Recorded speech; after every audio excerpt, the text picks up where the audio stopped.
Well, good morning, everybody, and welcome to the Grove. Thank you for joining us on another Sunday that God's made. It's a beautiful one here. Hope you are doing well wherever you are tuning in from. Just let us know. We'd love to know where you are taking in our service from. Hope you're having an amazing Veterans Day weekend. Thank you to all our veterans for all they do for our country, what they've done for our country in the past as well. Well, we are in the middle of our Serve the World month now. As you maybe see next to me, I've got a wall of Thanksgiving boxes, and that means it is time for you to come pick one up and fill it up with all the goodies for a nice Thanksgiving meal, and then bring it back either Saturday the 23rd or Sunday to church the 24th, and we will take all of those full Thanksgiving boxes, deliver them down to downtown Chandler after service that day. So you can pick up those boxes this Sunday, next Sunday, or in between as well. Anytime, stop by the church. We got them all around. We can get you one. So that's one thing we're doing is our Thanksgiving boxes. And that day, the 24th, if you would like to be a part of delivering those boxes to the neighbors in our downtown Chandler Live Love neighborhood, just stay after church that day. We'll get you on a team to go deliver those, and we would love the help. We would love the help. It's always rewarding to see the faces of the people that will be enjoying those meals. So that is one thing we're doing this month. Another thing we're doing is we're launching our 2025 mission trips. The Where Will You Go Challenge is in effect right now. And so we have a mission trip meeting today right after service at 12 o'clock just to kind of get some information about all of those trips that we are launching next year. So hopefully you can make it. If not, you could still, of course, get the information and get onto a trip. No worries there. And then just a reminder, our Christmas Art Fest is coming up. It is Friday, December 13th.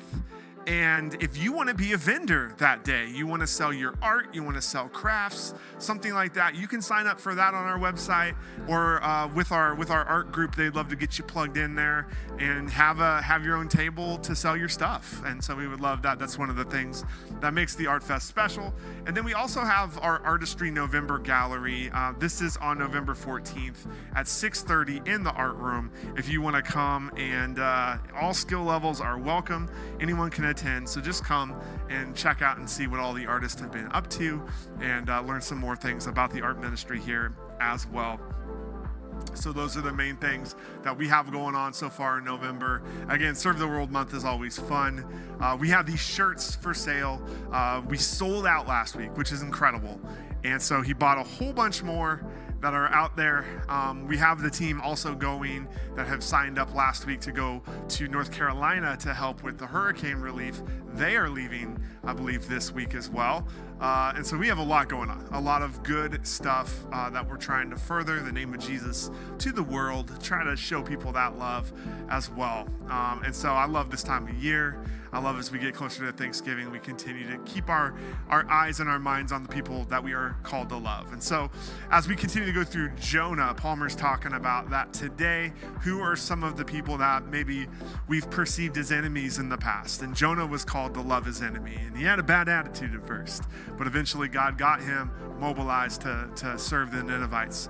He's calling us to love those around us, to love our neighbors. And so we are all set to kick it inside for another morning of worship and teaching. And I hope you're having an amazing Veterans Day weekend. God bless you. Thanks for watching. Enjoy the service. We'll talk to you next time.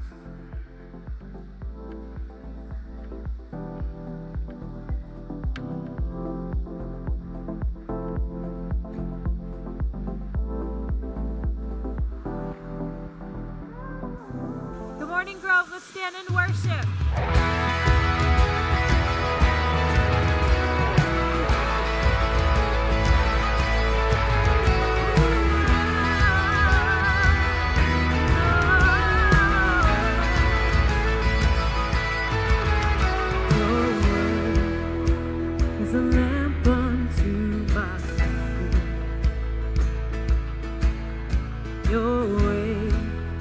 Is the only way forward.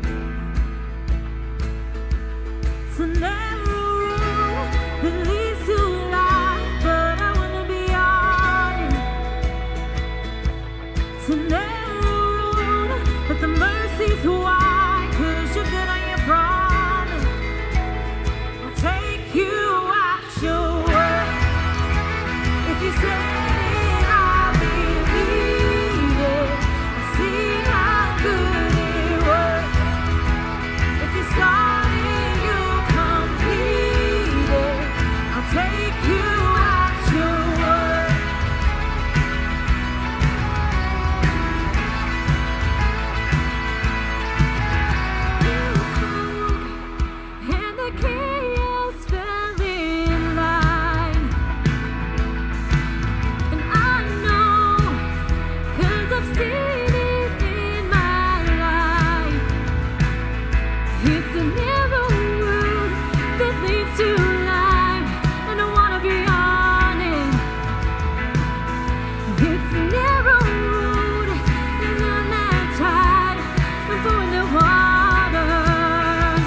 If you said it, I believe it. I've seen how good it works. If you started, you'll complete it. I'll take you at your word. If you said it, I believe it. I've seen how good it works. If you started, you'll complete it. I'll take you at your word.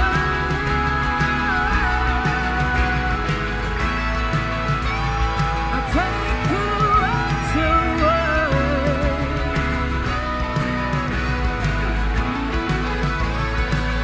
I'll take you at your word.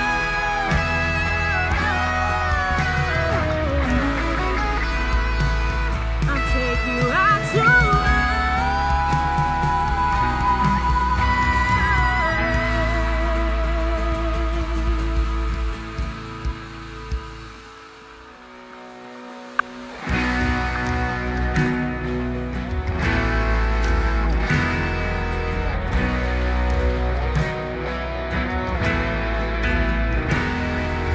Miracles when you move, such an easy thing for you to do. Your hand is moving right now. You are still showing up at the tomb of every Lazarus, and your voice is calling me now. And right now, I know you're able, and my God has come through again. You can do all things. You can do all things but fail. 'Cause you never lost a battle. No, you never lost a battle. And I know you never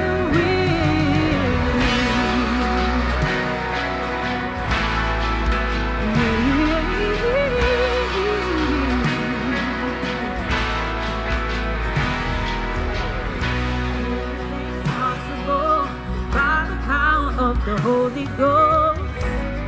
New wind is blowing right now, breaking my heart of stone, taking over like a Jericho, and my walls are all crashing down. And right now, yes, I know you're able, and my God, you come through again. You can do all things. You can do all things but fail. 'Cause you never lost a battle. No, you never lost a battle. And I know, yes, I know that you never will. You can do all things. You can do all things but fail. 'Cause you never lost a battle. No, you never lost a battle. I know, yes, I know that you never will. You never lost a battle. Never lost a battle. You never lost a battle. Never lost a battle. You never lost a battle. Never lost a battle. Oh, you never will. You never will. You never lost a battle. Never lost a battle. Never lost a battle. Never lost a battle. You never lost a battle. Never lost a battle. Oh, you never will. You never will. You never lost a battle. Never lost a battle. Never lost a battle. Never lost a battle. You never lost a battle. Never lost a battle. Oh, you never will. Never lost a battle. Oh, you never lost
Awesome. Hey, good morning, Grove. Don't sit down yet. My name's Scott, one of the pastors here. Thanks for joining us online, for those of you that are watching. Hey, two quick things. This Thursday, our artistry kicks off a winter gallery. The theme is miracles. So if you have created a piece with that theme, bring it and share it. And if not, but you love art and you just want to hear the stories and see the pieces that other people have made, you are welcome to come. It's this Thursday, 6:30 in the art room, open to everybody. And then our Christmas Art Fest is right around the corner, right? We're sliding into the holidays here, and if you are a vendor that would like to set up a table with your stuff, please see Barb right here in the lobby. She'll get more information to you, or you can scan that QR code to sign up for that as well. Well, this month is Serve the World Month. If you came in the room over here, you saw on the stage that says, "Where will you go?" Right? Or maybe you came in the room from this backside over here and it says, "Go, where will you?" It's a little more Yoda-ish, but it gets the point across. And we'll explain a little bit more about that later. But yes, this month, Serve the World is all about where will you go and how will you serve, be a blessing to others. Today, right here, this room, noon, 12 o'clock. Stick around for a few minutes because we're going to just have an info meeting on every trip, every place next year in 2025 to let you know what those are about and how you can be a part of them. So this month, we're asking you to do things like fill a Thanksgiving box and deliver it. We're going to share a special offering that you can be a part of. It's a month where we're reminded of how we're invited to partner with God to love and to serve and to bless and be generous with others around us. And so I want to invite you to do that this morning here at the Grove as well. Your giving, your generosity as part of your worship allows us to do everything this month and throughout the whole year. So we have giving boxes by all our doors, or you can give online as well. Thank you for doing that this morning. This weekend is Veterans Day weekend. If you're a veteran, give me one of these real quick. Give me one of these. There you go. Thank you. Awesome. All right.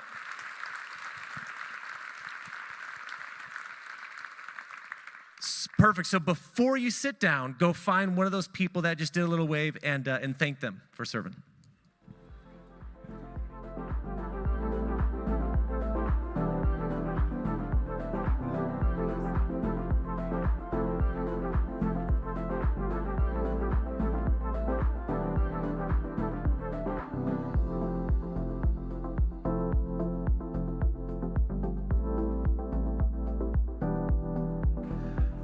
Okay.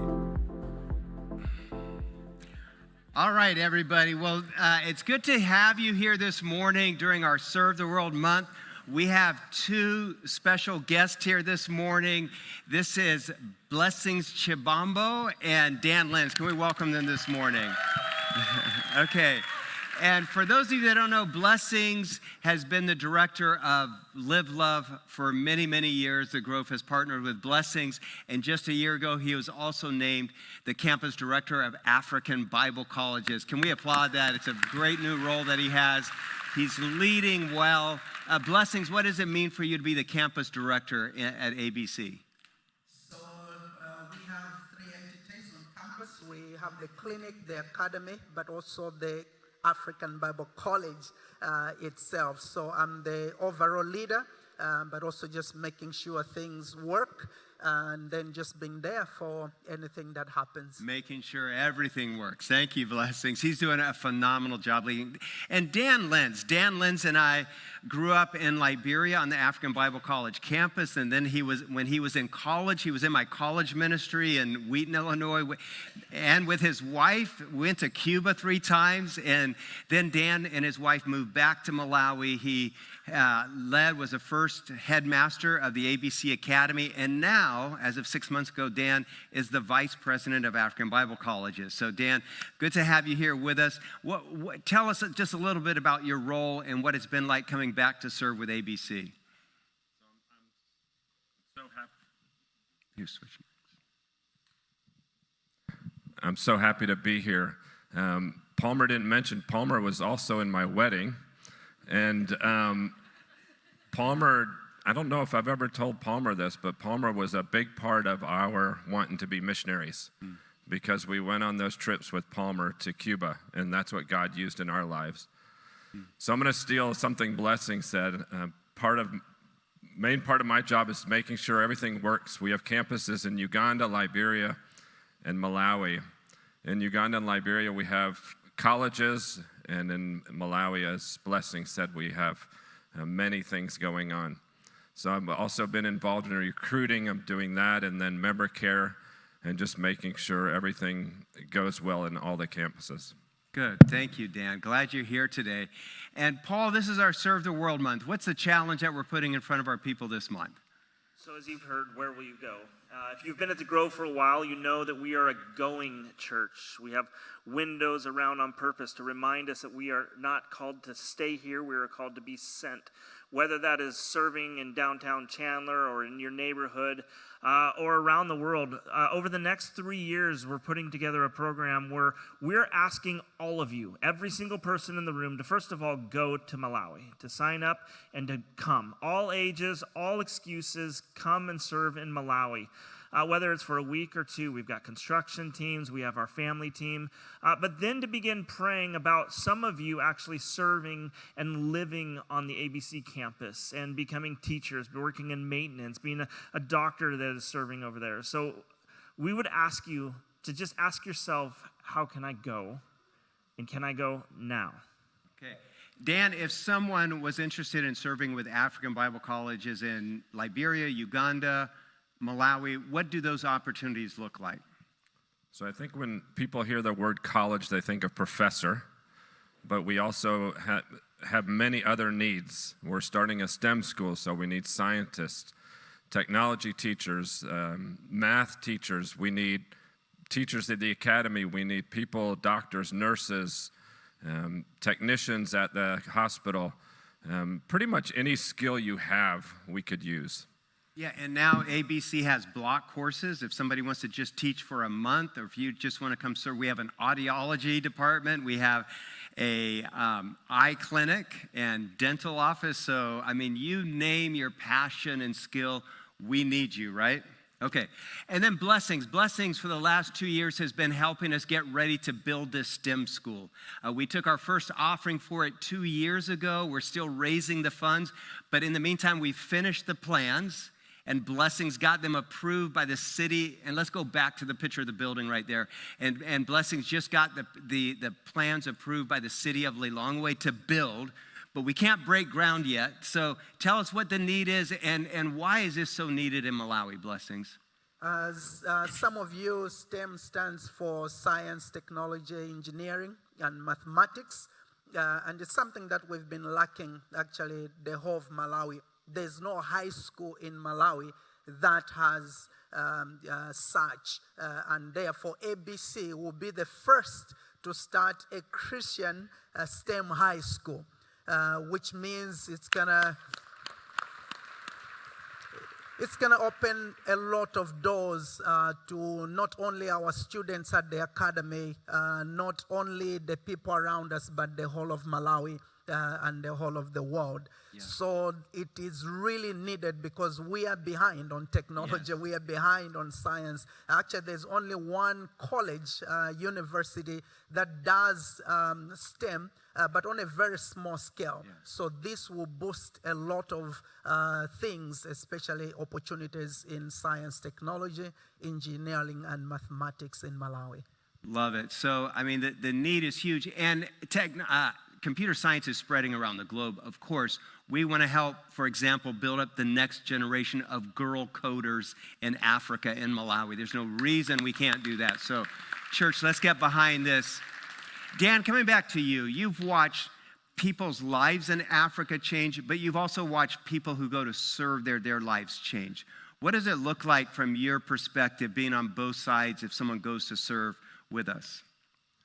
I know my life was forever changed by our time in Malawi.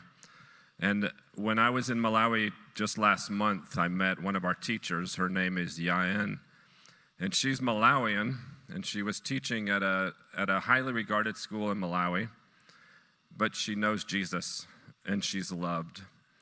And so she, I doubt we pay her as much as the other school, but she came to teach at the school, and she said her life has forever been changed by teaching there. And when you come to visit with Paul, you can meet her and you will see Jesus as soon as you see her. And that's what we're looking for. We're looking for people to come use your skills Whether you're coming from here, whether there's people in Malawi who can come teach, but we want people to show Jesus in everything they do. Love it, Dan. All right, Paul. So we have our offering on November 24th, and so be praying about how you can help this STEM school become a reality. We'd love from the next 2 weeks that you as a family pray about that, talk about that, and come on the 24th prepared to join us on this journey. Small little steps. Today, if you... I was going to say our goal is 100,000. I think our goal should be 200,000, but our goal is 100,000, but we're going to make it 200,000. Can we do that, church? Can we get there? Yes. Okay. Thank you. So going starts with sometimes little things. So I would encourage you today to leave with a Thanksgiving box. They're almost gone, but we'll have more next week. This truly can change a family's life. I would encourage you to buy a shirt. They're almost sold out again, but these shirts have been, I've heard so many stories about how these lives have impacted the people around the community. I would encourage you at 12 o'clock to just sit in this room for 45 minutes, and I'm going to tell you about our journeys that we're going to in Malawi, Ukraine, Liberia. Slow down. So anyone that's interested in going in 2025, stay at 12 o'clock right here. Anyone that wants to go in 2025. And those of you that don't want to go, but just feel that voice inside of you telling you need to go, you should be here as well. So come and hear about our trips all around the world. We'd love for you to join us. Thank you so much for how you walk with us. Can we thank Dan and Blessings for flying in to be here? All right, church, stand and let's continue to worship.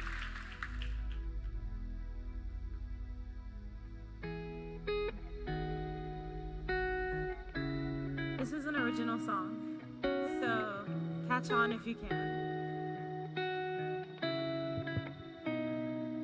I know there's times when it's easy to feel like there's nowhere that you belong. And I know there's times when it's hard to believe that you're worth anything at all.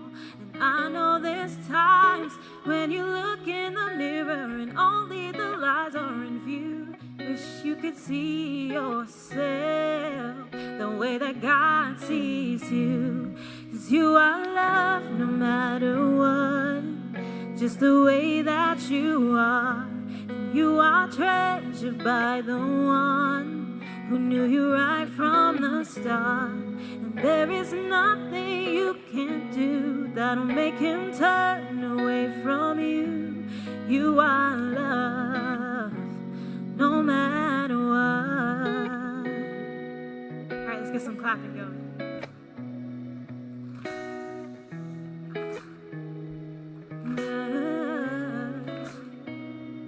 And all of those days when the journey is long, remember that you're not alone. And all of those days when your heart's giving up, remember that you can be strong. And all those dark nights, no, they won't last forever. And I see the light breaking through. If there's one thing I know is true, God is always with you. 'Cause you are loved no matter what, just the way that you are. And you are treasured by the one who knew you right from the start. And there is nothing you can do that'll make him turn away from you. You are loved no matter what.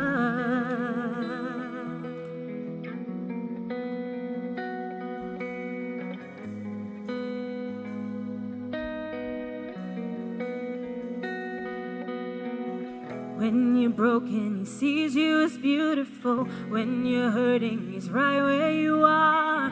When you're hopeless, he'll do the impossible. 'Cause you are loved no matter what. You belong here, it's right where you're meant to be. You are chosen, the child of the King, crowned in glory and robed in his majesty. 'Cause you are loved no matter what. When you're broken, he sees you as beautiful. When you're hurting, he's right where you are.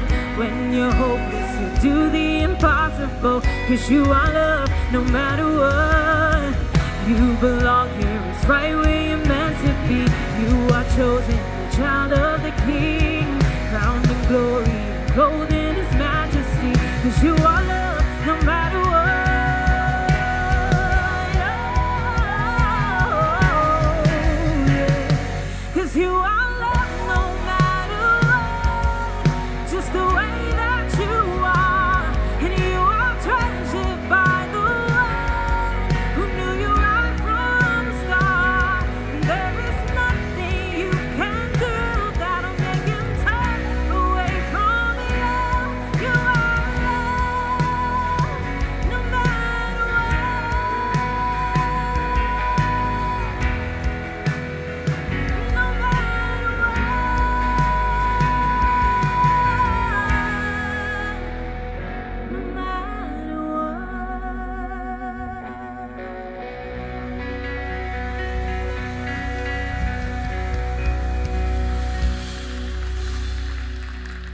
Thank you, Shernice. Love that, love that. Well, if you're here last week, we started a series for our Serve the World month, and we titled it Jonah, the Reluctant Missionary, because that's exactly who he was.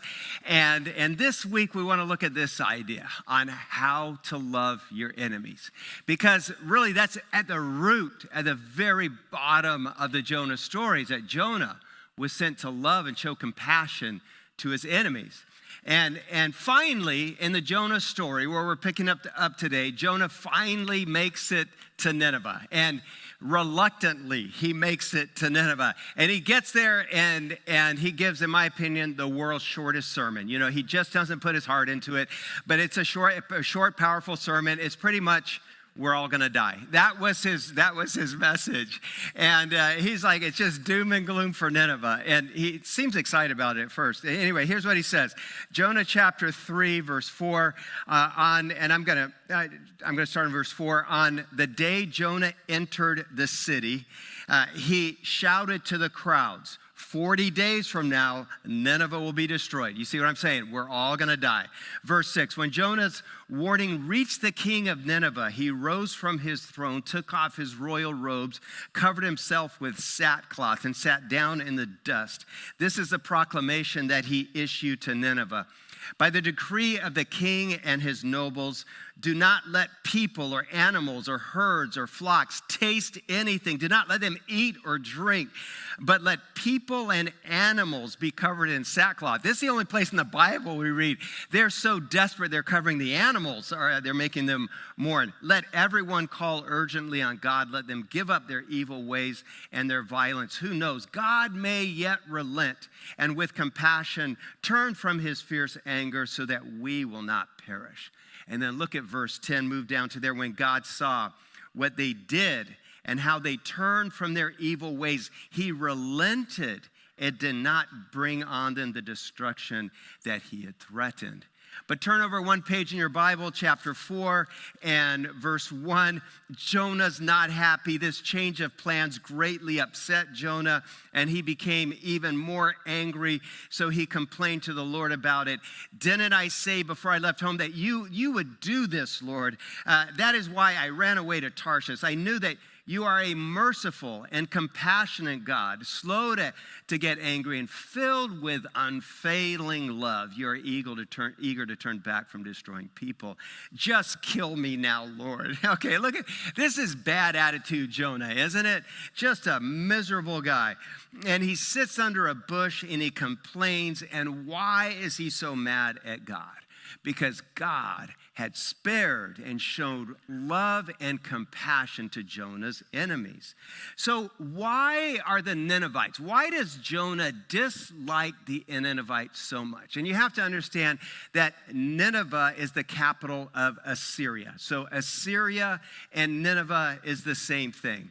And the Assyrians had terrorized the Jewish people for a long time, going from 900 BC to 600 BC, even up until the present. But they had conquered most of Israel. And you read in 2 Kings chapter 15, 16, 17, that king after king of Assyria raided and went into Israel, just wreaking havoc. For example, King Pul of Assyria invaded Israel. Next, we have King Tiglath-Pileser. He captures and deports people and brings them back to Assyria as slaves. King Shalmaneser of Assyria laid siege to Jerusalem for 3 years. So king after king is wreaking havoc on them.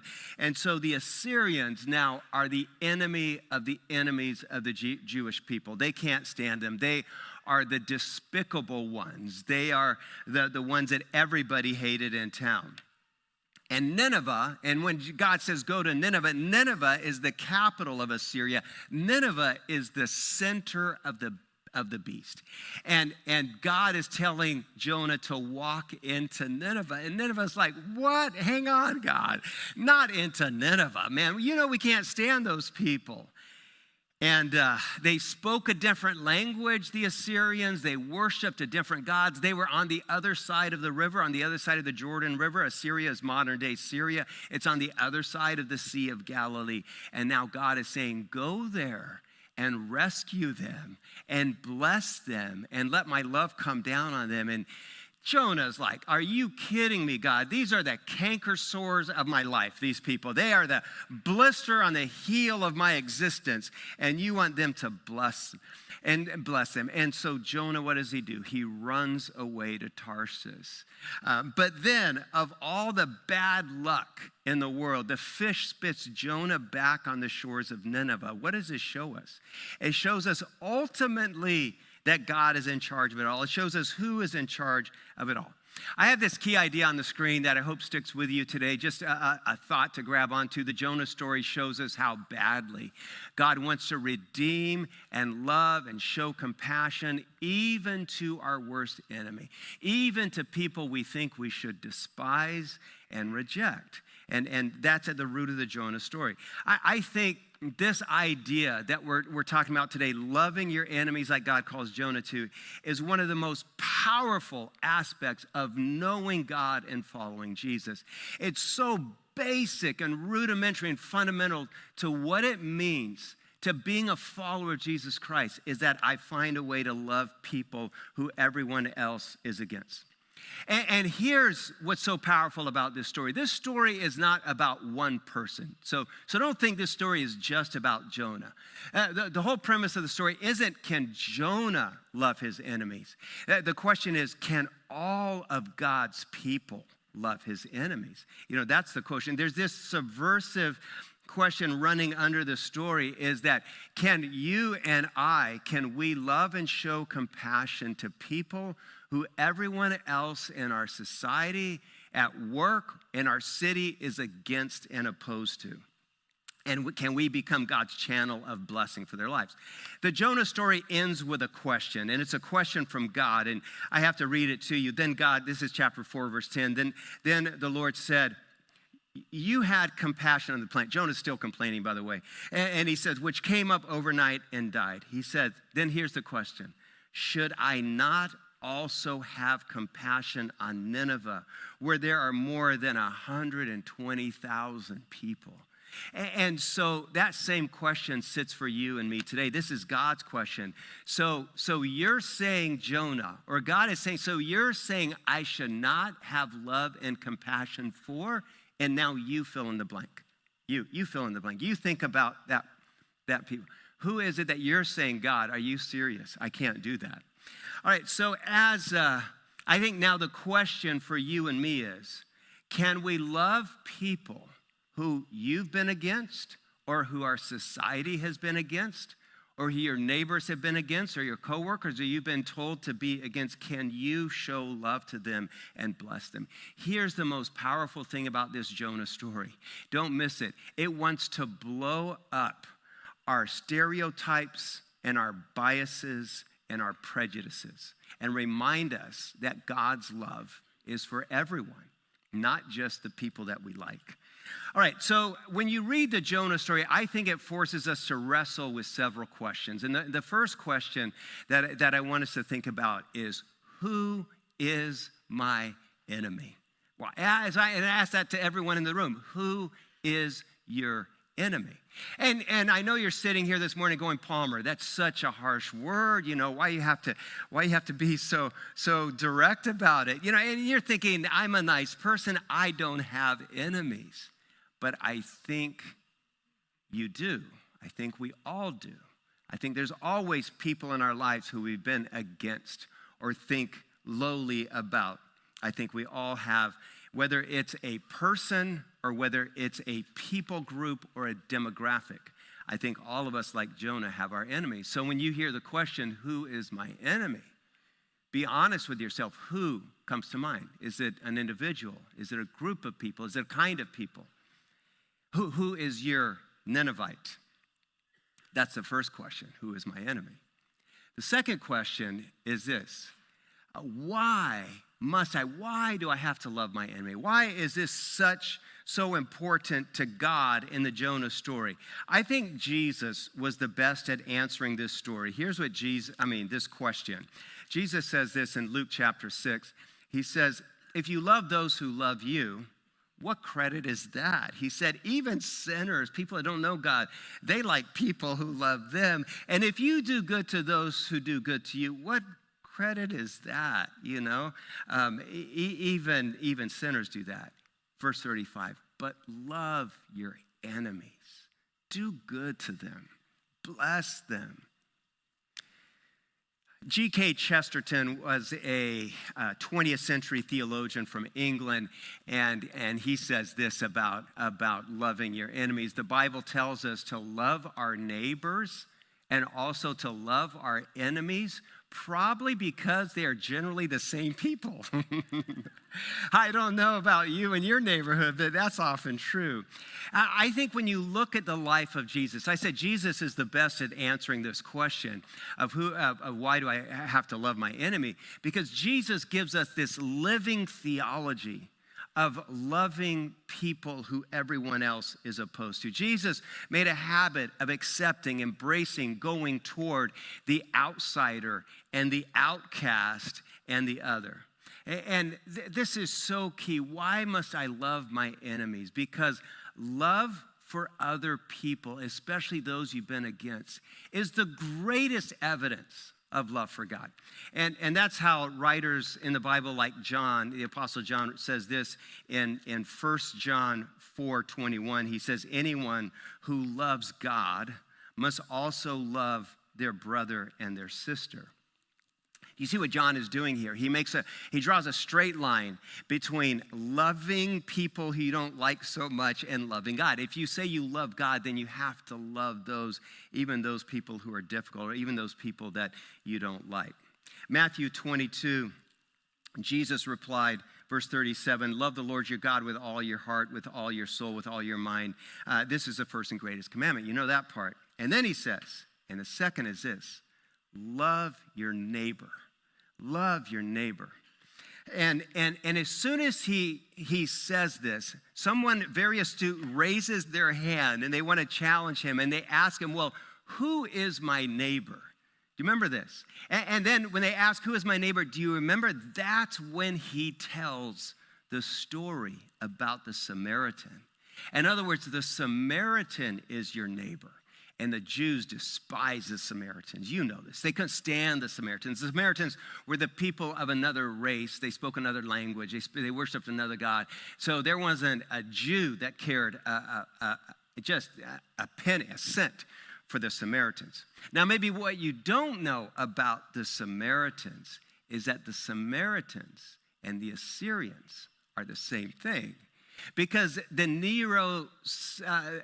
Neo-Syrian Empire had expanded into Israel between 900 and 600 BC, and they had controlled much of Israel. When they finally went back, then a pocket, a segment of the Assyrian population stayed behind because they had married Jewish women or Jewish men, and so you had this whole populations of part Assyrian, part Jewish people, a mixed race people that now were living in Jerusalem, in Israel, speaking another language, worshiping other gods. And so the Jewish people couldn't stand them. So when Jesus says your neighbor is the Assyrian, is a Samaritan, he's saying your neighbor is the Assyrian. Now love them and accept them. These foreigners who are living among you, they couldn't stand that. I think in part, this message of Jesus is what got him killed. Was his love and his acceptance for the others. So here's a third question. I said, who is my enemy? Why do I have to love my enemy? Finally, here's the third question. How can I love my enemies? I think there are some very practical things and steps that we can take to love people who we've been against. Man, you're probably asking yourself, well, I've been tolerating them. Isn't that good enough? Or maybe you've just ignored them. Maybe you think, well, I could try to change them and help them agree with me. And I want to say no. The first practical thing that I want to challenge you to do is to go toward them, to move toward them. That's what Jesus always did. In the Jonah story and in Jesus' life, Jonah is sent into the middle of the Ninevites, the middle of Assyria, he goes toward them. Our tendency, isn't it, with people who are different than us, people who we don't like, is to stay away from them. Jesus gives us an example, a model of moving toward them, moving toward the other people we don't like, to bless them, invite them in, share with them, honor them, get to know them. There's a young couple that I know who recently moved into a new neighborhood. And then as they're telling me about their neighborhood, they seem concerned, though, because they said, there's so many people from other countries moving into our neighborhood. They seemed surprised by this and somewhat concerned. And so my response, well, hang on, I said, I think maybe this is a blessing, because this is your mission field, all these people from other places. I said, I bet if you get to know them, they're going to be the most interesting people in the world. That was my challenge to them. Can I say right now, we have a writer at the Grove. Her name is Jeannie Marie Zahn. And Jeannie Marie Zahn has a book titled Across the Street and Around the World. And I think everyone in this room needs a copy of Jeannie Zahn's book. And we have some in the coffee shop. It's on Amazon as well. But you need a copy of that, because one of our great callings is to go across the street to our neighbors first, to people who are different than us. I think it can be life-changing. I think we need a new value of neighborliness and hospitality in our cities, in our community, in the East Valley. So how can I love my enemies? The first one I just want to give you 3 practical thoughts. The first is love goes toward the other. Like Jeannie Marie Zahn writes, go across the street, start there first. Love goes toward the other. And so my challenge to you is to go toward them, the person who maybe you've perceived as your enemy, instead of away from them. I think a primary indication of spiritual maturity, you want to know what spiritual maturity looks like, in my opinion? It is the people who are willing to move and go toward the other. And so today I want to remind you, too, that the Grove is a place for the other. The Grove is a place for the outsider. The Grove has always, my hope, has been a place where the outsiders become insiders. That's who we are here. And we need we need a whole church grabbing onto that value. I think there's maybe not a more powerful message that Jesus leaves with us, and that we see in the Jonah story, than to love your enemy. This is one of the reasons why we printed these shirts. So we have these, you can't miss these hoodies and shirts that we've been wearing today. And I invite you to pick one up in the courtyard and start wearing it. And it really asks a very powerful question. First of all, it makes a statement that you are loved. And then on the back it says, to the person behind me, you are loved and you matter. So the question for all of us in the room is, if you were willing to take one of these and wear it for the next month or a year, is can you with authenticity say to the person behind me, I love you. In the name of Jesus Christ, I care about you. To the person next to you, to the person beside you, in front of you, can you honestly say you are loved and you matter? No matter who they are, where they're from, can you say that? I think that's the greatest indication of a follower of Jesus Christ, if you're able to do that. The next thing that I would say is, how can I love my enemies? Love goes toward the other. Next, love does something. Isn't that true? You can't just speak it. Love actually takes action. 1 John 3:18, let us not love with words or tongue, but with our actions. The point is, just don't read the Bible. Just don't pray about people.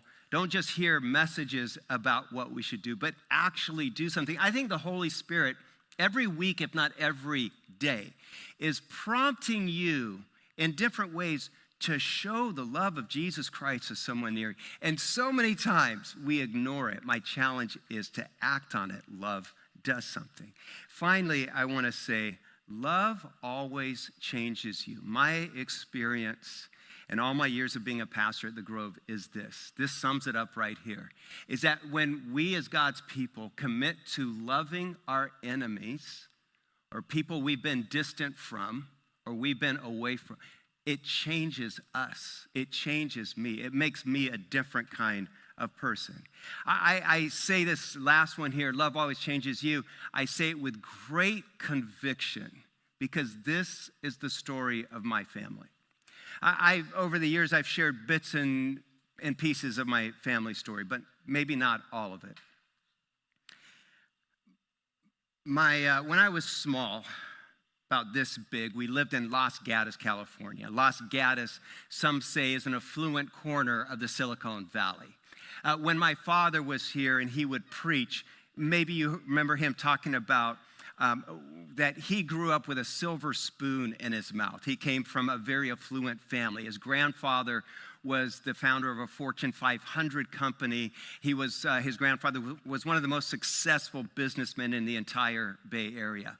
But then when my father was 33 years old, he accepted Jesus Christ for the first time in his life. And he left the family business and the family fortune and went to seminary.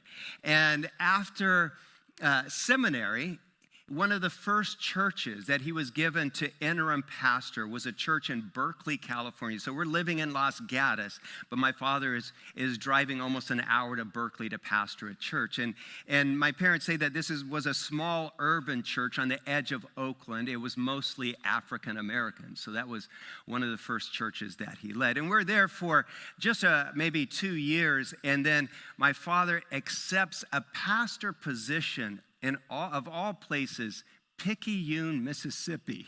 And so they load our family in a Buick Skylark, and we drive from Los Gatos to Picayune, Mississippi. And I don't know if you know much about Picayune, Mississippi. But Picayune, Mississippi, you may think it's a small town, but it's an important agricultural center. It's at the crossroads of southern Mississippi. It's in the very fertile Mississippi River Basin. And you can grow anything there. And Picayune, and maybe you don't know this, is in the middle of Choctaw Indian Territory. And the Choctaw Indians, some say they've been there for 8,000, 10,000 years. They had been there a long, long time in what we know as Mississippi. But then in 1801, the federal government wanted to expand its territory. And so the Choctaw Indians were forced to sign a series of 8 treaties. Between 1801 and 1830, they signed 8 treaties. At the end of signing those treaties, they had given away or were forced to give away all of their land that was east of the Mississippi River. About 32 million acres was taken from them. And then they were told to go west and settle in Oklahoma. So the Choctaw Indians marched from southern Mississippi, Picayune, 700 miles to Oklahoma, to the dusty plains of Oklahoma. You've heard of the Trail of Tears. The Trail of Tears starts in Picayune, Mississippi. Picayune is just 50 miles north of New Orleans, up the Pearl River. It's not far from there. In 1800, when cotton became the most valuable crop in the United States, in 1800, then New Orleans became a center, a hub, a major slave trading center. The port, the docks of New Orleans. Every day of the week, they were selling slaves on the docks of New Orleans from 1800 to 1865, 85, all of that time. And when slaves were sold, they were put on boats to go up the river, up the Pearl River, heading north. The first city up the river, the first major city, was Picayune. So when you hear the phrase, they were sold up the river, they were sold to Picayune. That's where we moved. That's where my family went in the late 1960s. And now, what I didn't say is that when we moved to Picayune, what I didn't say yet is that my mother was born in Mississippi. My mother was born in Tupelo, Mississippi, where Elvis was born. She grew up in Jackson, Mississippi, which is the center of the Deep South. My mother is 98 years old, by the way, today. But when she was growing up in the 1930s and the 1940s, Mississippi was a very divided place between blacks and whites. Let's just be honest. We all know that. Mississippi was divided in restaurants, divided in schools, divided in neighborhoods, divided on buses, divided in churches. And so that was what we moved into in Picayune.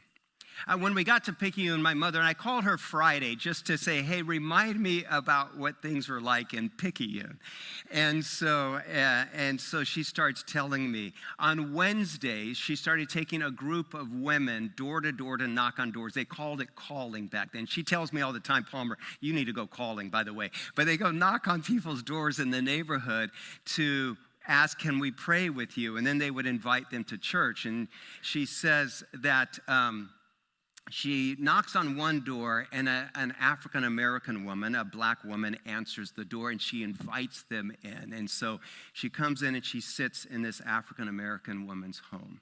And she says, as I sat there visiting with her that afternoon, she said this on Friday. She said, I felt this extreme love for African-American people that I had never felt in my entire life. And she said, I knew sitting in her living room that the years of us worshiping with the African-American church in Berkeley, California, had prepared me for this moment. And she said, God filled my heart with a love for the black African-American people like I had never felt before. And she said, as I sat there with her, I knew there was something important, something big that God wanted me to do with this love. She said, I didn't know what it was in the moment. But then just a few months later, maybe it was just a few weeks later, a young African pastor from Liberia, his name is Augustus Morway, he came and he was having dinner at our table. I still remember him sitting at our dinner table, and Augustus Morway is telling my mother and my father, I need you in Liberia. I need you to move to Africa with me. He wanted my father to come and train pastors. He wanted my mother to come lead a school and start a clinic. And they agreed. My mother says that it was because she was sitting in that woman's home and the love that she felt. She said, I knew I had to go. And so that was over 50 years ago. And she reminded me on Friday, she said, before we left for Africa, she said, you know, I wrote a poem. I told her I was speaking on love. She said, you know, I wrote a poem on that. I said, no, I didn't know you wrote a poem. And she said, it's in my book. And her book is titled The Yankee Officer and the Southern Belle, A Journey of Love Across Africa. And by the way, we have it in our coffee shop if you want to take a copy home. But here's what she writes. This is before she's even been to Africa. She writes, Liberia, I love you. Liberia, I love you, though I have not touched your shores. My heart has crossed the ocean and lodged within your door. Liberia, I love you. You were written on my heart before I ever knew you or longed this gospel to impart. Liberia, I love you. My big God, he loves you too. And the Christ that died for me died for Liberia too. Liberia, I love you, and this message that I bring will turn your heart to Jesus and make the angels sing. She said this on Friday. After she recited these words from memory, she said, I've never gotten over this love. She said, it's a kind of love that only God can put in your heart. And so, my question to you is, are you able to love the other? Are you able to love like that? That was over 50 years ago that my family moved to Africa. The only home our family has ever had my entire life since then has been in Africa. And today, I get to get on a plane with Veronica and fly back to Liberia. I'm speaking at our African Bible College graduation there next week. And that's still home in my heart. I live in Gilbert now, but that's still home. And just as I've been thinking about my own story, it's hit me that it all started because my mother and my father were willing to go. And so we're asking you this question: where will you go? Who will you go to? Would you be willing to go even to the people who you have been against, like Jonah, and show them the everlasting love of Jesus Christ? This is your greatest calling in life. There's nothing greater that you can do as a follower of Jesus Christ than to love your enemies, to love those that everyone else has been against, to love them and to bless them. So where will you go? Who will you love?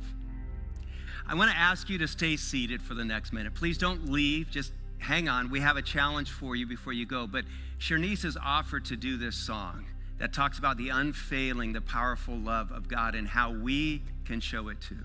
Thank you, Shernice.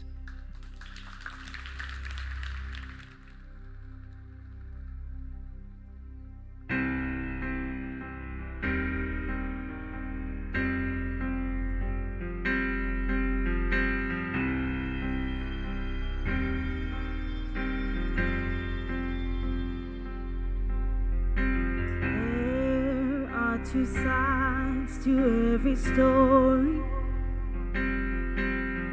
The truth leaves where it don't belong. It's a tricky line that we're walking, and we got so many people talking, and nobody thinks that they're wrong.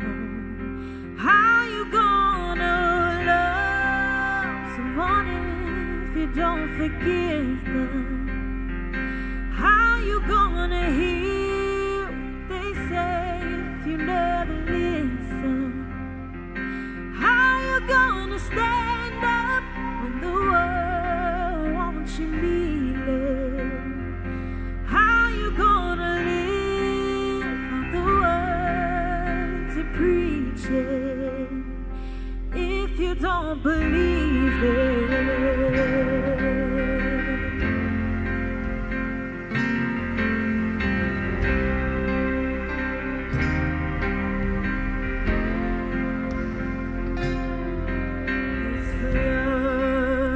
Made up of water,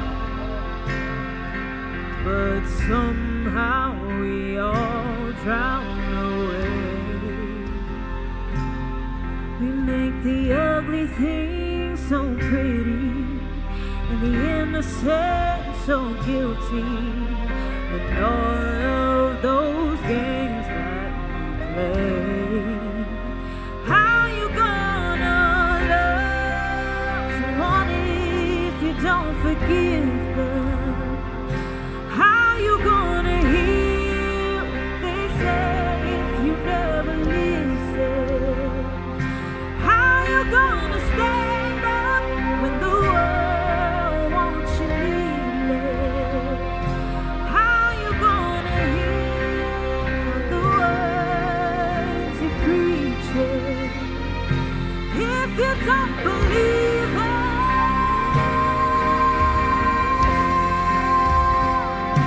If you don't believe it?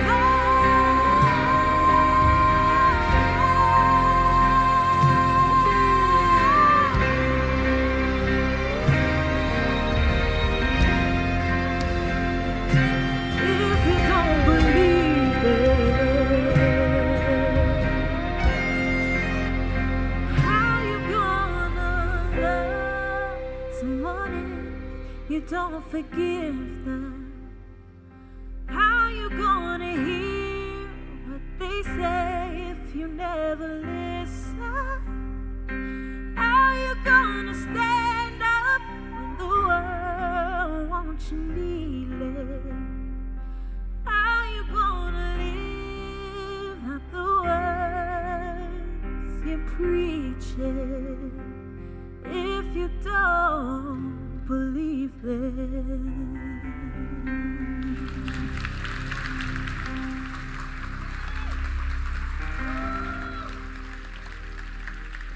Well, church, Paul and I want to give you a challenge today. This is at the core of who we are at the Grove. This is at the core of who we are as followers of Jesus Christ. Where will you go? Who will you go and love? So, Paul, how can people respond? So I would encourage you during this next song to go, to get up out of your seat, to come onto the stage, stand next to the stage, come to the middle, go to the word that you maybe need to go to, trace your hand, trace your footprint, sign your name, say where you're going. I wrote Paul right here, traced my foot, and wrote everywhere. Palmer put his hand here and wrote Liberia, Malawi, and Mexico. I believe that every person in this room needs to go. And just like Palmer, my parents moved overseas when I was a kid, and it changed my life. My grandfather moved in 1926. It changed generations. So a simple trip to Malawi that maybe you were afraid to go literally can change generations. So if you could, please stand up, come to the stage, stand up. Trace your hand, trace your foot, Where sign will you your go? name. 2025. 2025, where will you go? And then just stick around. We're going to have a short meeting. I promise you it'll change your life.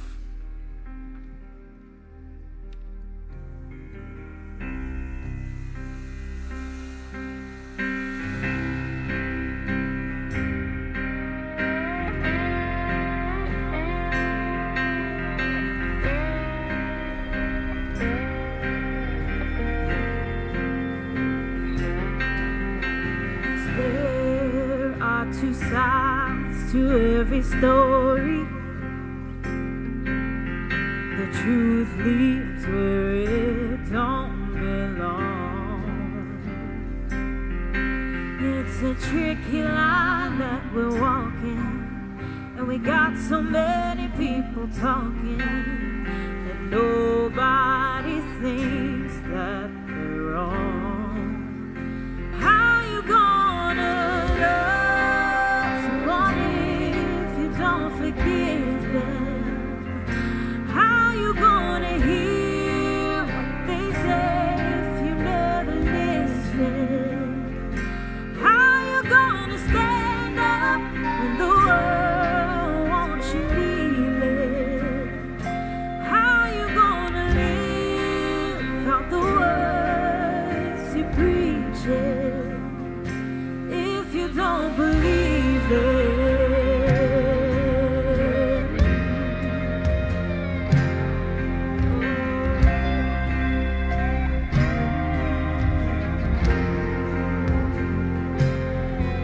This flood is made up of water,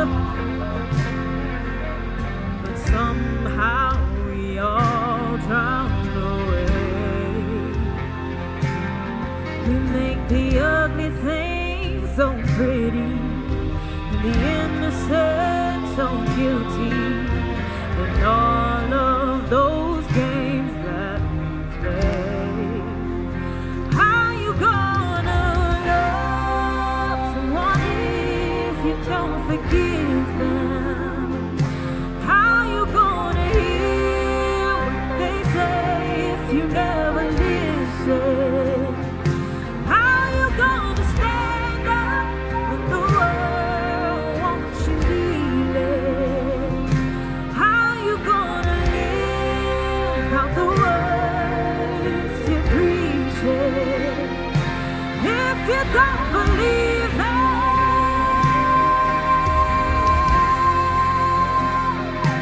If you don't believe it?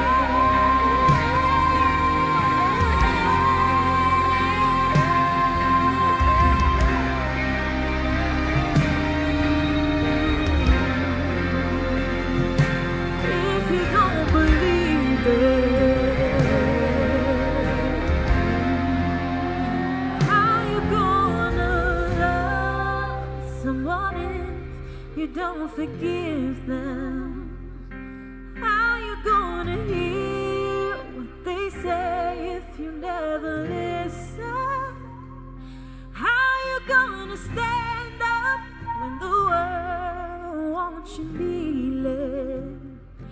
How you gonna live out the words you're preaching if you don't believe them?